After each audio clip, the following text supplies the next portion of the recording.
설교 제목이 뭐냐면요, 사랑한다면 왜? 유행가 가사 같죠? 어느 드라마의 대본 중에 하나처럼 들릴지도 모르는데, 여러분들이 사사기 3장을 가만히 읽어보면, 아니 하나님 사랑하신다면 꼭 이래야 했나? 이런 질문을 하게 돼요. 이런 질문을. 그래서 오늘 설교 제목이 사랑한다면 왜? 라는 거예요. 첫째로 왜 그런 질문을 하게 되냐면, 오히려 적을 강하게 하시기 때문에 그래요. 12절에 보면, 오늘 아까 읽었던 구절이죠. 이스라엘 자손이 또 여호와의 목전에 악을 행하니라. 이스라엘 자손이 여호와의 목전에 악을 행함으로 여호와께서 모압 왕 에글론을 강성케 하셨다라고 얘기해요. 아니, 하나님의 자녀를 강하게 해야 되잖아. 근데 이스라엘의 적인 모압 왕을 강하게 하셨어요. 그리고 오히려 대적하게 해요. 이스라엘의 대적이 되게 하는데, 이스라엘의 적을 오히려 강하게 하시는 그 하나님, 이 사랑한다면 이게 맞는 말일까요? 예? 이런 질문을 할 수밖에 없겠죠. 우리 사랑하는 게 맞아? 왜 적을 강하게 하셔? 그렇죠? 근데 왜 하나님은 그렇게 하실까요? 왜 하나님은 그렇게 하실 수밖에 없었을까요? 예? 저기 보면 이스라엘 자손은 여호와의 목전에 악을 행함으로, 하나님 말을 안 들었다고 하나님이 적편을 들어주시는 걸까요? 아니에요. 적을 강하게 하신 이유는 뭐냐 하면, 이스라엘 백성들은 강하게 해봤자 적들과 화평을 자꾸 하려고 그래요. 적들과 싸워야 되잖아요. 근데 화평을 해. 화평을 하면 어떤 일이 벌어져요? 3장 6절에 일이 벌어지죠. 그들의 딸들을 취하여 아내를 삼고요, 자기 딸들을 그들에게 아들에게 주고요, 또 그들의 신들을 섬겨요. 그리고 결국에는 7절에 이스라엘 자손이 여호와의 목전에 악을 행하여 자기들의 하나님을 잊어버리고요, 바알들과 아세산을, 우상을 섬기게 되는 거예요. 이스라엘이 강하니까 적을 내버려 둔 거예요. 그 적들도 이스라엘 감히 어떻게 할 수 없으니까, 그 평화로운 시간 속에서 이스라엘은, 말로는 좋은 말로 하면 평화예요. 평화를 누린다. 그렇지만 하는 일이 뭐냐면, 적들과 결혼하고 적들의 우상을 섬기고 하니까, 하나님께서 이스라엘 백성을 사랑하기 때문에 이대로 내버려 둘 수는 없는 거예요. 이대로 내버려 두면 이스라엘이 망하는 거잖아요. 그러니까 하나님이 오히려 어떻게 하세요? 적들을 강하게 하세요. 그러면 적이 어떻게 해요? 이스라엘 가만 안 내버려 두고 쳐들어올 거 아니에요. 예? 쳐들어올 거 아니에요. 그럼 전쟁을 할 거죠. 하나님 원하신 건 바로 그거예요. 여러분들, 우리가 사사기 3장 1절에 보면 이스라엘 백성들의 문제가 여기 있던 걸 보여줘요. 그건 뭐냐면, 여호와께서 가나안 전쟁을 알지 못하는 이스라엘, 이게 이스라엘의 문제였어요. 이스라엘 백성들은 전쟁을 알지 못한 세대가 된 거예요. 전쟁이 없어졌어요. 왜? 하나님은 가나안에 있는 사람들을 전쟁을 통해서 몰아내기를 원하셨지만, 이스라엘은 전쟁을 안 한 거예요. 그리고 가나안도 이스라엘이 강하니까 내버려 두니까 전쟁을 안 한 거예요. 그래서 그러다 보니까 전쟁을 알지 못하는 세대가 된 거예요. 2절에도 마찬가지로 또 얘기하세요. 이스라엘의 자손의 세대 중에 아직 전쟁을 알지 못하는 자에게 그것을 가르쳐 알게 하시려고. 뭘 알게 하시려고요? 전쟁을 알게 하시려는 거예요. 전쟁을 알게 하시려고 남겨두신 열국에다가 그들에게 힘을 주시는 거예요. 그래서 전쟁하도록 하기 위해서. 근데 왜 하나님은 전쟁하기를 원하실까요? 왜냐하면 이 신앙생활은요, 끝없는 전쟁을 하는 것이 신앙생활이기 때문에 그래요. 전쟁을 피하는 게 신앙생활이 아니에요.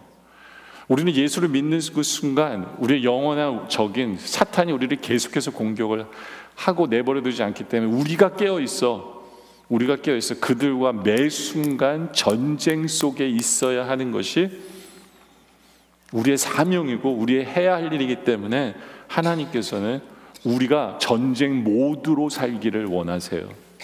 전쟁을 모르는 시대 속에 살기를 원하시는 것이 하나님의 뜻이 아니다라는 것을 우리가 정확히 알아야 돼요. 솔직히 전쟁을 모르는 이 세대는 전쟁했던 그 세대의 그 복을 누리는 거죠. 뭐예요? 여호수아와 이스라엘 백성들이 전쟁을 했기 때문에 가나안 땅을 정복한 거잖아요. 그리고 나라가 주권이 서고, 예? 나라의 영토를 얻게 되고, 그래서 나라가 생긴 거잖아요. 전쟁을 했기 때문에. 근데 전쟁을 모르는 세대는 그들이 남겨놓은 것을 누리기만 했지 전쟁을 하지 않은 거예요. 전쟁을 피한 거예요. 전쟁을 안 하는 거예요. 예. 그들의 이유는 평화예요. 예. 그러면서 그들은 삶이 평안하다고 얘기할지 몰라요. 근데 여러분들, 우리가 분명히 알아야 되는 건 뭐냐면, 우리가 신앙생활 하다 보면 평화, 평안이라는 단어를 많이 쓰죠, 그죠? 예? 그게 전쟁이 없는 걸 얘기하는 게 아니에요. 착각하면 안 돼요. 정확한 정의를 아셔야 돼요. 예? 우리는 언제 평안이나 평화라는 것을 얘기를 할 수 있느냐 하면, 영적인 전쟁을 싸움 속에서 나의 전능자 되신 하나님이 내 편이시기 때문에 그 전쟁 속에서 내가 평화를 누리고 평안을 누린다라는 얘기지, 전쟁 없이 나는 평화와 평안을 누리는 것이 신앙생활을 괜찮게 하는 거라고 착각하면 큰일입니다. 그건 절대로 안 되는 거예요. 하나님, 우리가 늘 영적인 전쟁 속에 있기를 원하세요. 우리가 우리 삶을 돌아봐야 돼요. 제가 오늘 하는 이 예화는 저의 목회 철학이고 제가 너무나 강하게 느낀 것 중에 하나여서 자주 얘기하는 부분이어서 여러분들이 들은 적이 있을 거예요. 그래도 한번 또 들으세요. 너무너무 중요한 얘기예요.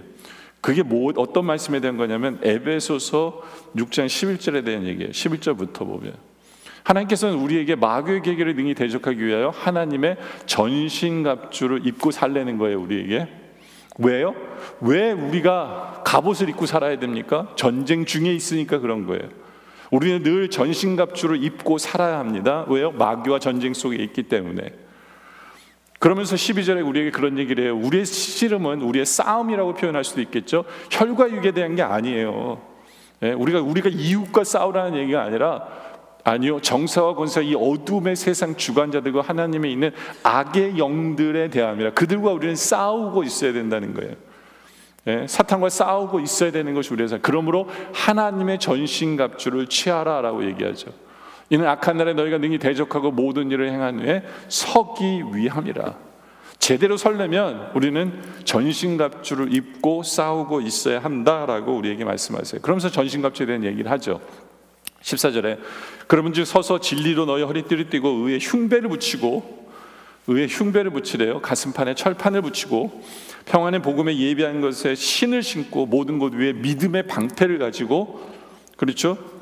이로써 능히 약한 자의 모든 화전을 소멸하고 구원의 투구를 쓰고요, 성령이고 하나님의 말씀을 가지라라고 우리에게 말씀을 하세요. 제가 이 성경 구절을 언제 은혜를 받았냐면, 좀 웃길지 모르지만 제가 이 구절을 가지고 저는 성경 묵상이라는 게 뭐라고 생각하냐면, 하나님이 아침에 말씀을 주시면 이 말씀이 나의 삶에 어떻게 적용이 될까, 그리고 이 말씀의 뜻이 뭘까를 계속 생각해요. 전신갑주를 입으라. 전신갑주가 이건데 이게 무슨 뜻일까 하다가 그날이 금요일이었어요. 제가 청년부 목사니까 금요일날 성경 공부를 가르치고 청년들 순모임하고 청년들 저녁에 밥 먹고 11시에 농구 시합을 하고 밤 12시에 청년들이 노트북을 가지고 제 교회 사무실로 모여들기 시작합니다. 왜 컴퓨터 노트북을 가지고 제 사무실에 모여들까요?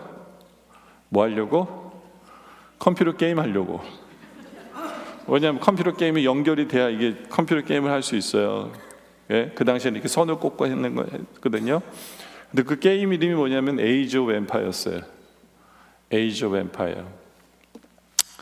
근데 여러분들이 안다시피 저는 지는 걸 되게 싫어합니다. 근데 게임을 하는데 이게 밤 12시에 시작해서 새벽 3시, 4시에 끝나거든요. 한 게임 하는데 그래요. 근데 매번 지는 거예요. 그래서 안 되겠어요. 그래서 하루는 게임을 안 하고 컴퓨터 게임을 제일 잘하는 걔 옆에 가서 얘는 게임을 어떻게 하나 이렇게 보고 있었어요. 근데 걔가 게임을 시작하자마자 걔 게임하는 성향을 보면서 제가 너무나도 놀랐어요. 은혜를 받았어요. 정말로 은혜를 받았어요. 아, 하나님이 나에게 알려주시는 게 바로 이거구나를 깨달았어요. 그게 뭐냐 하면, 저는 컴퓨터 게임을 딱 시작을 하면 그 컴퓨터 안에 있는 그 인간들을 어디다 보내냐면 돌을 캐러 보내요. 중세 시대예요. 돌을 왜 캐러 보내요? 뭐 하려고? 성벽을 쌓으려고. 그러니까 저는 성벽을 두껍게 쌓고 좀 평안한 마음으로 그 다음에 전쟁을 준비를 하는 게 저의 스타일이에요. 성벽을 쌓기 위해 사람을 보내요. 근데 얘는요, 성벽을 쌓질 않아. 성벽을 쌓는 일에 관심도 없어요. 얘는 바로바로 뭘 하냐면 군사를 만들어서 적진에 보내는 거예요. 그러니까 가만 보니까 내가 성벽 쌓으면 어떤 군인이 와가지고 내 성벽을 이렇게 깨고 있는데 걔가 보낸 거예요. 걔가 보낸 거예요. 이 성향을 아시겠어요? 저는 어떤 스타일이에요? 수비형이에요. 수비형이에요. 걔는 어떤 형이에요? 공격형이에요. 공격형이에요. 근데 그게 승패를 가르러요. 처음부터 어떤 멘탈리티를 하느냐가 이 전쟁의 승패를 가르면서 제가 그걸 보면서 느낀 게 뭐냐면 내 신앙을 보게 된 거예요. 와, 내가 신앙생활도 수비형을 하고 있구나. 공격형으로 하나님이 하라고 그러시는데 수비형이 뭐냐면요, 이거예요. 수비형이 뭐냐면 적이 나한테 쳐들어오면 내가 막으려고 해요.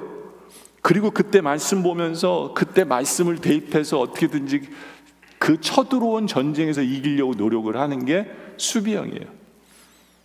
근데 공격형은 그게 아니에요. 공격형은 적이 나한테 쳐들어오지 않아요. 내가 적진에 가니까. 네? 근데 공격형은 뭐냐면 바로 싸우는 모드예요. 여러분들, 하나님께서 말씀을 우리에게 주시면서 이게 뭐라고 그랬어요? 칼이라고 그랬잖아요. 칼은 뭐 하는 데 쓰는 거예요? 공격하는 데 쓰는 거예요. 내가 이 구절이 풀리기 시작하면서 그걸 보면서 은혜 받았다는 게 이해가 되세요?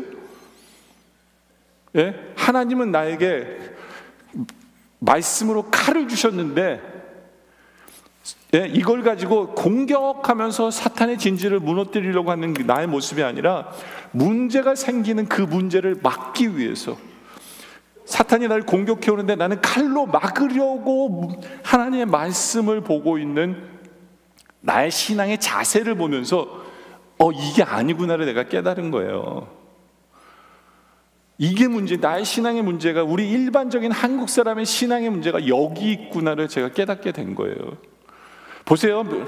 내가 제대로 전신갑주를 입었다면 사탄이 나를 이렇게 공격해 오면 뭘로 막아야 돼요? 말씀으로 막는 게 아니에요. 믿음의 방패로 막는 거예요. 혹시 내가 믿음의 방패로 못 막아도 뭐가 막아줄 거예요? 네? 내 구원의 투구가 막아줄 거고 내 가슴의 흉배가 막아줄 거예요. 막아줄 거예요. 그걸 막기 위해서 말씀을 보는 게 아니에요. 네? 사탄이 나를 공격해 올 때 믿음이 있으면 막아지고요. 예? 의의 흉배, 내가 하나님 앞에 말씀대로 살고 있으면 막아지고요. 구원의 확신, 내가 구원의 확신을 가지면 사탄이 나를 뒤흔들지 못해요. 나의 할 일은 뭐냐면 매일매일 나에게 주시는 하나님의 말씀을 가지고 그 말씀에 순종하면서 사탄을 공격해 나가는 것이 하나님이 원하시는 거예요. 그러한 전쟁의 모드로 살아가는 것이 제대로 신앙생활을 하는 것이다 라고 그때 하나님이 저한테 깨달아요. 저는요, 정말 그때 깨달은 게 너무너무 컸어요. 그리고 그대로 살아보면서 느끼는 게 뭐냐면요, 이게 좋은 게 뭐냐면 내가 사탄의 진지를 먼저 공격하기 때문에 사탄이 나를 공격 안 하는 것을 느끼는 거예요. 그리고 승리가 뭔지를 간증하게 돼요. 정말 재밌는 게 뭐냐면 이 전쟁의 모드로 사는 사람이 누구였냐면 여호수아예요. 얼마 전에 우리가 여호수아서 끝냈잖아요. 여호수아는 전쟁의 모드 속에 살아요. 예? 그래서 여리고성을 이기면 그 다음날 어디로 가요? 아이성으로 싸우러 가요. 예? 예? 그 다음날 이기면, 예? 적들이 딴 나라 쳐들어오니까 우리 거기도 가서 싸워주고. 여호수아는 한 번도 자기가 정복한 땅에서 적이 쳐들어온 것을 경험해 본 적이 한 번도 없어요. 근데 여호수아는 백전백승했어요. 물론 여러분들은 아이성에서 졌잖아요. 아니에요. 결국엔 이겼어요. 그것도 여호수아가 아이성으로 쳐들어가서 이긴 거예요. 예? 전쟁의 모드 속에 사는 사람은요, 늘 깨어있어. 하나님 말씀 주셨기 때문에, 가나안을 정복하라는 말씀 주셨기 때문에 늘 싸우면 적들이 강해질 시간이 없어.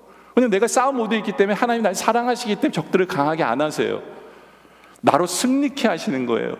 근데 사사기로 가서는 지난주에도 말씀드렸다시피 여호수아가 이거를 제대로 유언을 잘못한 건지 뭔지는 모르지만 이들이 무서워서 안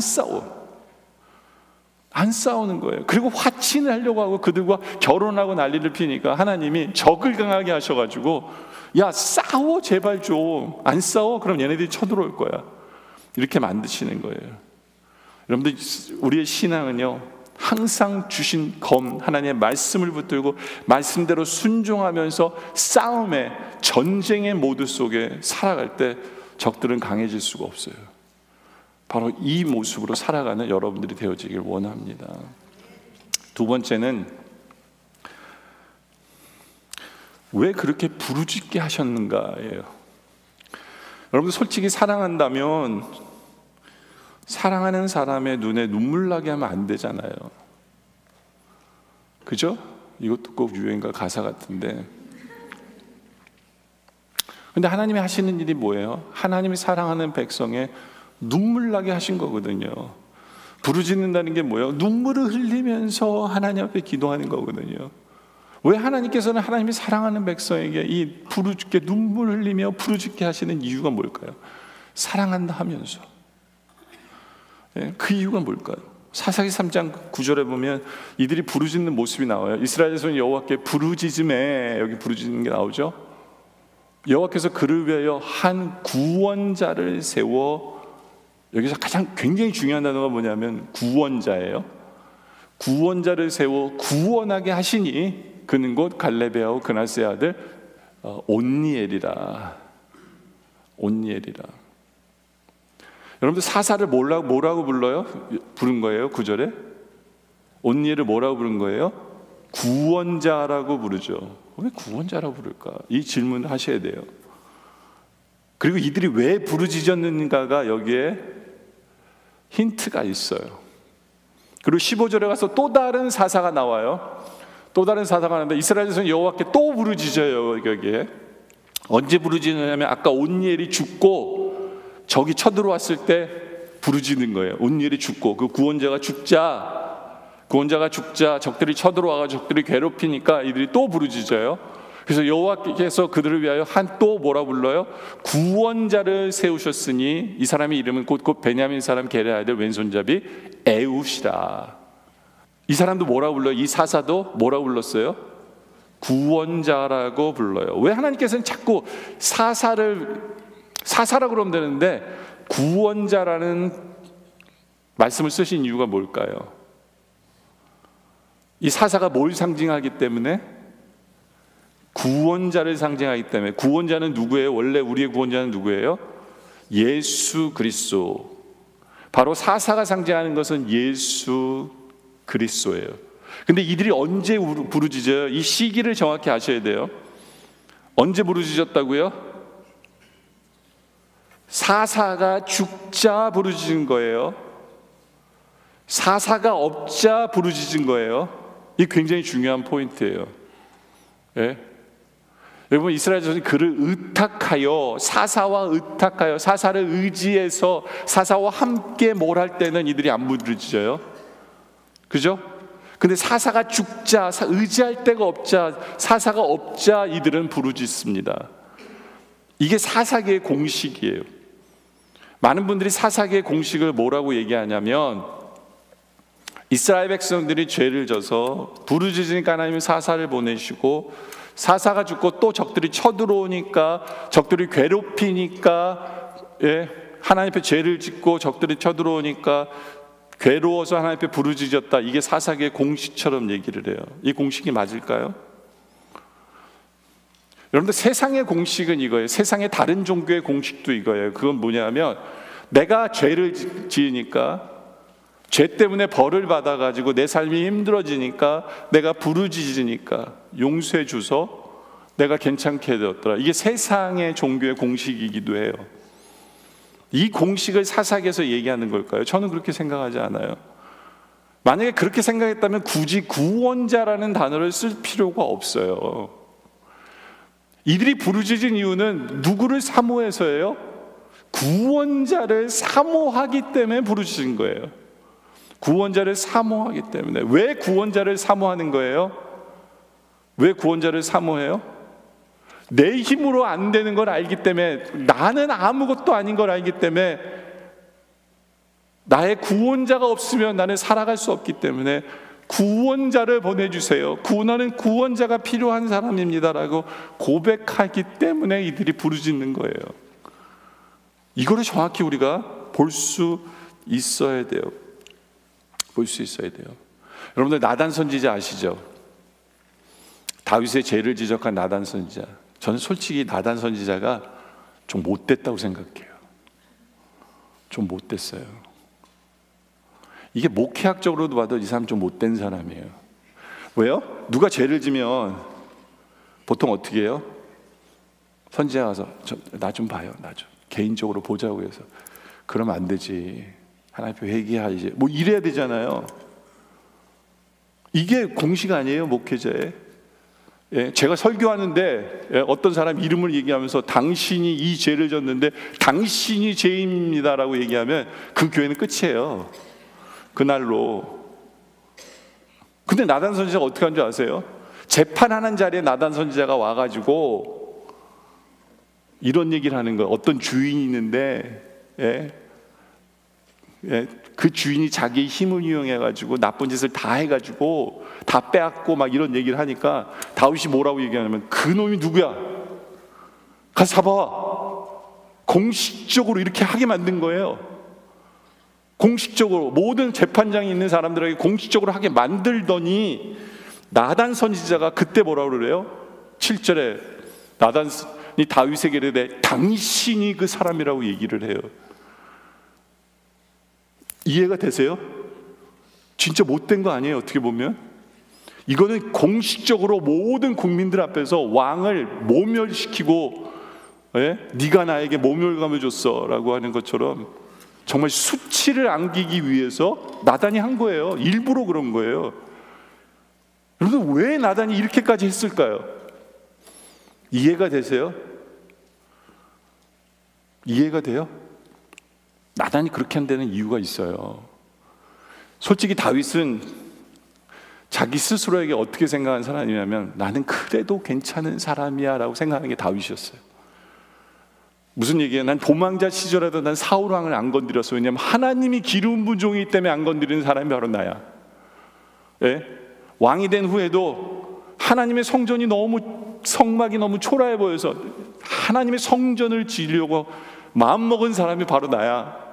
이게 다윗이 자기 스스로에 대해서 생각하는 사람이에요. 나는 늘 찬양하고 시편을 얼마나 많이 지은지 몰라. 예?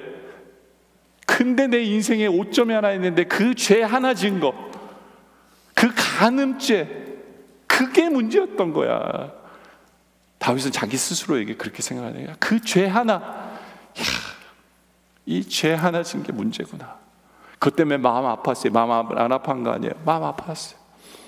예? 회개해야 되는데. 아니 이러고 있는데 나단이 갑자기 나타나더니 모든 사람 앞에서 당신이 죄인입니다라고 얘기를 하는 거예요. 왜 그랬어요? 바로 다윗의 모습 때문에 그랬던 거예요. 다윗은 나는 다 괜찮은데 이 죄 하나 지은 사람이라고 생각한 거예요. 근데 나단은 뭘 얘기하고 싶으냐면 당신은 죄덩어리입니다 이 얘기하고 싶었던 거예요. 당신은 다 괜찮은데 요 하나 지은 그런 죄인이라고 생각하는 게 아니라 모든 사람에게 알리는 거예요.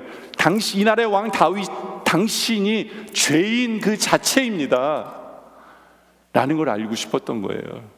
왜요? 그래야 진정한 애통함이 나오고 상한 심령이 나오고 진정한 부르짖음이 나오기 때문에 나단 선지자가 그렇게 한 거예요. 그래서 다윗이 깨달아요. 다윗이 깨달아요. 그래서 다윗이 스스로에게 뭐라고 고백하냐면 시편 51편 3절에 이렇게 고백해요.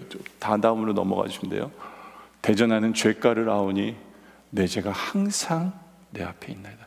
옛날엔 그냥 한 가지 죄 지은 사람이었는데 아니에요. 내가 누구냐? 죄 가운데 살아가는 게 나라는 거예요.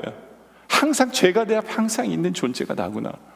그래서 내가 주께만 범죄하여 주의 목전에 악을 행하였으니 이 뜻이 뭐냐면 나는 다른 사람에게 죄 지은 건 난 없어요. 이 뜻이 아니라 내가 죄인인지 아닌지는 하나님의 평가에 맞춰줘야 된다라는 거예요. 바로 그 얘기를 하는 거예요. 하나님 보시기에 내가 죄인이라는 얘기예요. 하나님 보시기에. 다른 인간들은 나를 이것도 좋게 보고 좋게 보는 그게 중요한 게 아니라 하나님이 나를 죄인으로 보신다. 주의 목전에 악을 행한 사람이 나다. 그러면서 5절에 뭐라고 얘기해요? 내가 죄악 중에 출생하였다. 이건 뭐냐면 내가 한마디로 죄덩어리라는 거예요. 죄덩어리. 하나님 죄덩어리 맞아요. 그냥 한 가지 죄 지어가지고 이것만 문제를 해결해야 되는 존재가 아니라 하나님, 저는 죄덩어리가 맞습니다. 이 표현. 그럼 내가 죄덩어리면 뭐가 필요한 거예요? 주님이 필요해요. 이 고백을 하게 만드는 거예요. 예? 여러분, 내가 그냥 죄 하나 가지고 문제면 이건 내가 뭔가를 하면 된다고 생각하게 돼요. 그런데 내 인생 전체가 죄덩어리고 내 인생엔 소망이 없으면 나에게 필요한 건 누구예요? 구원자예요. 예. 주님, 저 주님 없으면 못 살아요. 매 순간 주님, 저는 죄덩어리이기 때문에 주님 없으면 못 살아요. 주님이 필요합니다 라는 이 결론에 이르게 하기 위해서 나단이 그랬던 거예요. 그리고 지금도 성령님께서는 우리에게 그걸 얘기하세요. 그게 성령이 하시는 뭐래요? 요한복음의 앞부분에 가면, 앞에 보면요, 요한복음 16장 8절에 보면 성령이 그가 와서 하시는 게 뭐냐면, 내가 죄를 짓잖아요. 성령이 와서 하시는 뭐냐면 죄에 대한 얘기를 하시고 의에 대한 얘기를 하시고 심판에 대한 얘기를 하시는데, 죄에 대한 얘기를 하실 때 꼭 빼놓지 않는 게 뭐냐? 9절에 죄에 대하여 하면 저희가 나를 믿지 않는 거예요. 그러니까 우리는 그냥 내가 죄졌어, 내가 넘어졌어, 내가 잘못했나 봐, 우리는 이렇게 생각하잖아요. 아니에요. 하나님 예수님이 보시기에는, 성령님이 우리에게 가르치는 건 뭐냐면 네가 예수님을 안 믿기 때문이야 라고 얘기하세요. 예?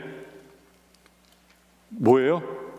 너의 죄에는 예수님이 없기 때문에 네가 죄를 짓는 거야 라고 구원자가 필요함을 성령님이 알려주시는 거예요. 그리고 의에 대해서라면 뭐예요? 내가 아버지께로 가니 주님이 가버리시니까 너희는 나를 다시 못하니까 진정한 의를 못 보고 진정한 의를 경험하지 못한다고 얘기하시는 거거든요. 마찬가지예요. 여러분들, 우리가 의를 행하면서 내가 뭔가 착한 일을 하나 했다고 해서 주님이 나에게 없으면 그건 의가 아니에요. 왜냐하면 모든 의의 근본은 주님, 구원자 되시는 그분이기 때문에 그분 없으면 의가 될 수가 없는 거예요. 의가 성립이 안 돼요. 그래서 우리에게 필요한 건 뭐예요? 구원자 예수님이다라는 걸 성령님이 알려주시는 거예요. 심판에 대해서도 마찬가지예요. 이 세상의 임금은 심판을 받는 거예요. 우리가 이 세상에서 임금이 나를 심판할 줄 알죠? 아니에요. 진정한 심판은 누구밖에 못 줘요? 우리 주 예수 그리스도밖에 나를 심판할 수가 없어요. 우리는 항상 하나님의 존전 앞에서 주님의 그 임재 속에서, 주님의 판단 속에서 살아야 되는 것이 우리의 인생이다. 다시 말해서 성령님이 우리에게 알려주시는 건 뭐냐면, 너에게 필요한 것은 바로 메시아고 구원자고 예수 그리스도야. 그게 성령님이 우리에게 알려주시는 거예요. 정말 우리는 그 마음으로 살아가고 있는지를 물어보세요. 이 마음을 가지기 위해서는, 이렇게 진정으로 부르짖는 삶을 살아가는 성도가 되기 위해서 필요한 게 뭐냐면, 나는 죄덩어리다. 나는 내 힘으로 아무것도 할 수 있는 존재가 아니야. 주님, 구원자를 보내주세요. 주님, 오늘 하루도 예수님이 경험되어지게 해주세요. 주님과 동행하는 하루 되게 해주세요. 저 주님 아니면 못 살아요. 저 주님 아니면 하루도 못 살아요. 왜냐하면 죄덩어리이기 때문에. 바로 이 고백을 원하는 거예요. 우리 하나님 원하시는 게 바로 그거예요. 그럴 때 우리는 그 죄를 이기게 돼요. 우리는 그냥 죄 하나에 매여가지고 그거 이기지 못하고 살아가는 그 이유가 뭐냐면, 내가 죄덩어리라는 걸 인정 안 하기 때문에 그래. 나에게 필요한 것이 주님이심을 진정으로 고백하며 나오지 않기 때문에 그런 거예요. 네?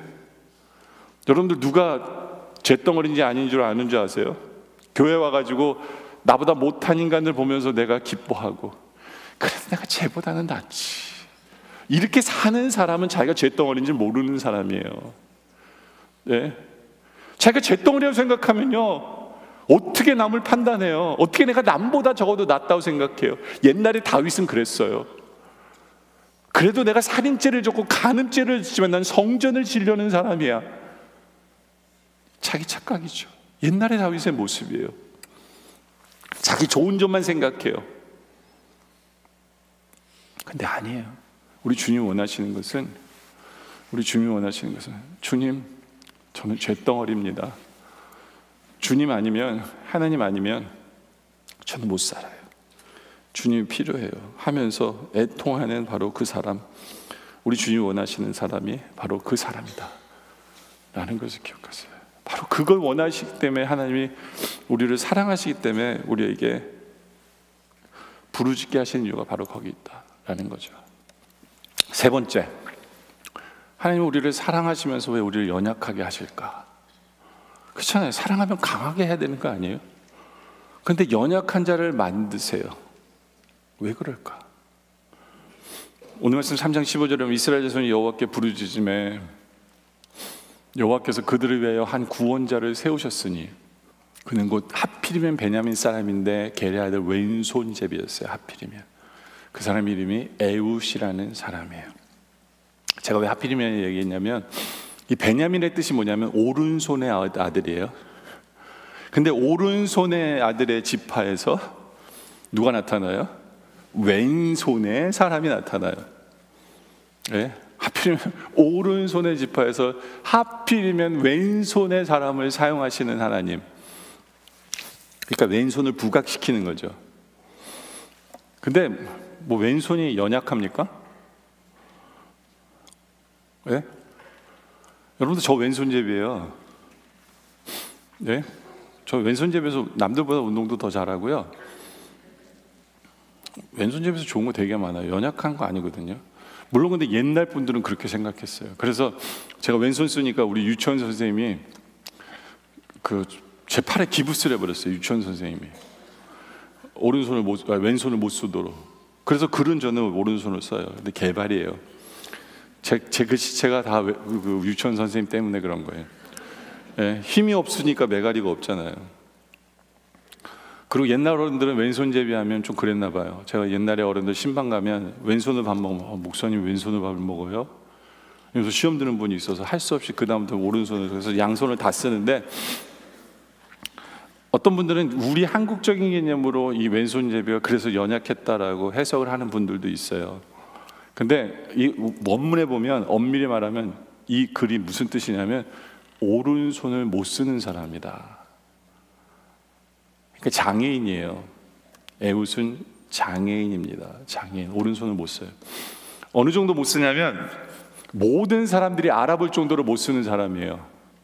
그래서 나중에 에웃이 그 암살하러 갈 때 칼 40cm 칼을 차고 숨기고 가요. 근데 보통은 왕 앞에 나가면 몸 검사하잖아요. 근데 이 사람 검사를 안 해요. 왜요? 아니, 오른손도 못 쓰는 장애인인데 뭐 해봤자 이렇게 되는 거예요. 거기다 이 사람이 왕과 1대1로 만나게 해달라고 그랬을 때도 이 사람의 몸을 검사를 안 해요. 왜요? 장애인이에요. 그러니까 이 사람이 뭘 할 수 있을 거라고 보여지는 사람이 아니에요. 이만큼 연약한 사람이에요. 왜? 근데 왜 하나님께서는 이 연약한 사람을 사용하시는 걸까? 근데 중요한 건 이거예요. 왜가 아니라 우리 하나님은 항상 연약한 자를 들어 쓰시는 분이에요. 항상. 여러분들 주님께 쓰임받고 있으세요? 여러분이 잘났기 때문이 아니라 연약하기 때문에 쓰시는 거예요. 연약하기 때문에. 네? 근데 특히 안타까운 게 뭐냐면 이 에글론이 13절에 보면 에글론이 암몬과 아말렉 자손을 모아가지고 와서 이스라엘을 쳐서 종려나무 성읍을 점령해요. 종려나무가 성읍이 어딘 줄 아세요? 여리고성을 얘기하는 거예요. 여리고성. 여러분 여리고성만 생각하면 7바퀴 13바퀴 돌아가지고 하나님이 막 무너뜨린 성읍이잖아요. 하나님이 정령케 하신, 하나님의 영광이 가득한 곳이 여리고성인데 그 하나님의 영광을 여지없이 무너뜨리죠, 이들이. 근데 누가 그 땅을 다시 정복하냐면 에웃이라는 사람이에요. 근데 이 에웃의 뜻이 뭐냐 하면 하나님의 영광이 어디냐 라는 뜻이에요, 이름이.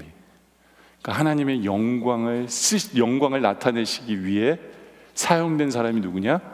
연약한 자다 라는 거죠. 하나님은 늘 연약한 자를 사용하셔서 하나님의 영광을 나타내세요.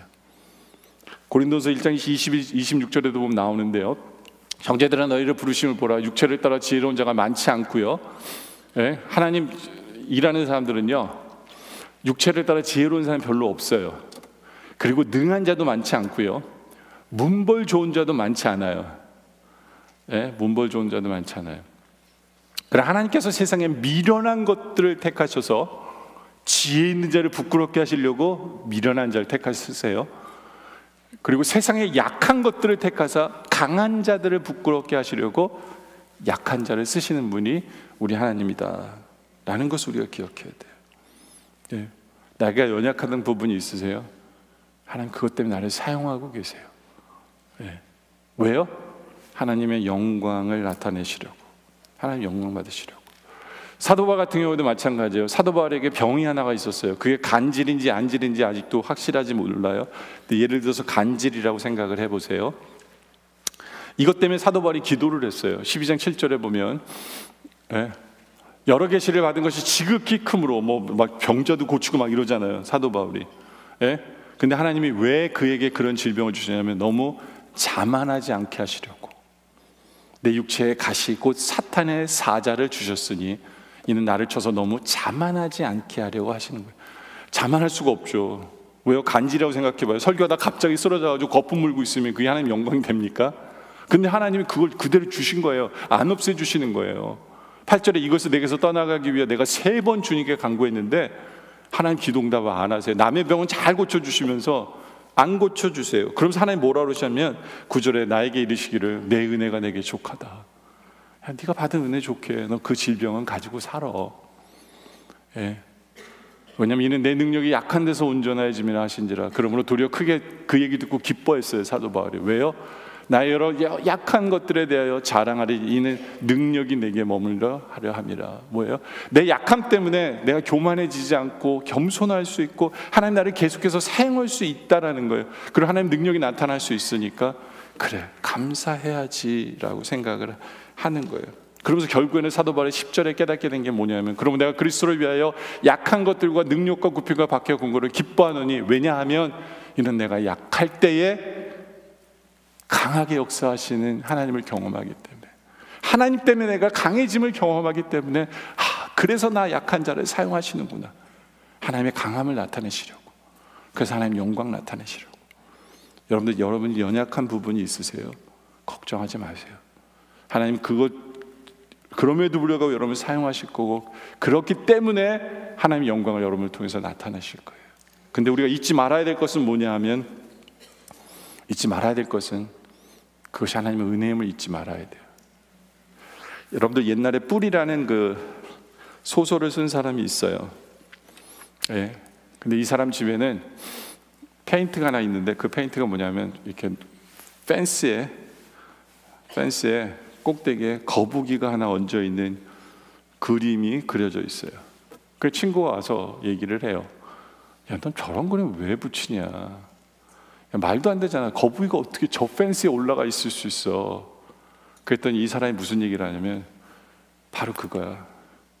저 거북이가 저기까지 올라가려면 누군가가 거북이를 저기에 올려놨기 때문에 저 자리에 있을 수 있는 거야. 나는 저 그림을 보면서 항상 생각해. 내 힘으로는 내가 이 자리에 오를 수 없다는 거예요. 예. 하나님이 나를 이 자리에 주셨으니까 내가 그 자리에 있을 수 있는 거지 인간은 할 수가 없어. 난 늘 저것을 기억하며 살아. 그래서 저 그림을 좋아해 라고 얘기를 하는 거예요. 맞아요. 여러분들, 우리가 연약한 사람이에요. 근데 하나님 우리를 들어 사용하시죠. 교만해서는 안 돼요. 은혜입니다. 연약하기 때문에 사용하고 영광 나타내세요. 사도 바울이 이걸 너무나도 잘 알기 때문에 고린도서 15장 9절에 사도 바울이 이런 고백하는 거예요. 예, 나는 사도 중에 가장 작은 자라. 왜요? 나는 하나님의 교회를 박해 있기 때문에 그래요. 예수 믿는 사람을 잡아 죽이던 일을 하던 사람이기 때문에 나는 정말 가장 작은 자예요.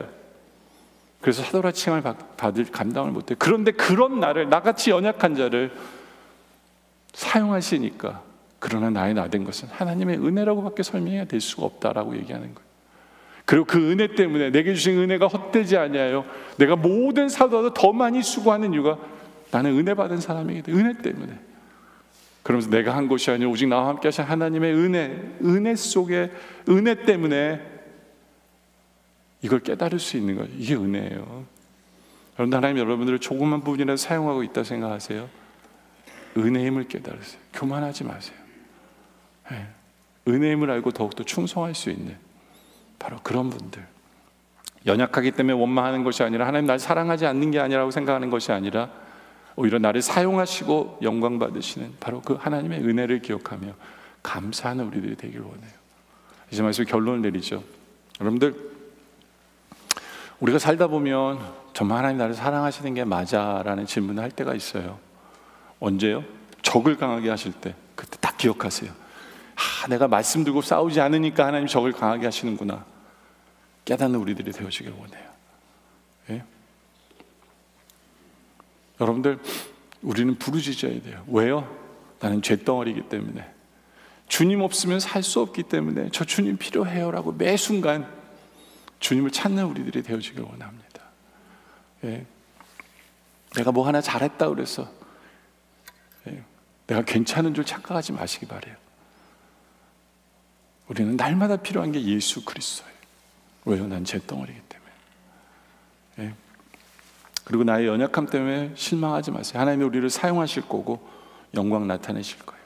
그때 우리는 기억해야 되는 것은 은혜다 라는 것을 기억하면서 하나님의 은혜 때문에 감사하고 기뻐하며 하나님께 충성할 줄 아는 그런 우리 모두가 되어지시길 주님의 이름으로 축원합니다. 기도드리겠습니다. 아버지 하나님,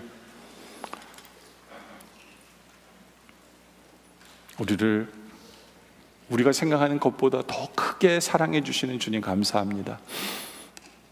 우리 적들이 강해질 때 내가 말씀 들고 제대로 순종 안 하고 싸우지 않기 때문을 기억하며 이제 일어서게 하여 주시옵소서. 아버지 하나님, 내가 얼마나 죄덩어리인지를 기억하며 주님 없으면 살 수 없는 존재라는 것을 알기에 날마다 주님 앞에 상한 심령 가지고 주님 앞에 엎드리는, 주님을 찾는, 주님이 필요하다고 고백하는 우리들 되게 하여 주시옵소서. 아버지 하나님, 내가 연약할 때 원망하는 것이 아니라 오히려 그것 때문에 나를 사용하시는 하나님이신 것을 바라보며 그 은혜를 기억하고 은혜 때문에 더욱더 충성할 줄 아는, 그렇게 하나님의 영광을 나타내며 살아가는 우리들 되게 하여 주시옵소서. 오늘 말씀에 감사드리며 예수님의 이름으로 기도드립니다. 아멘.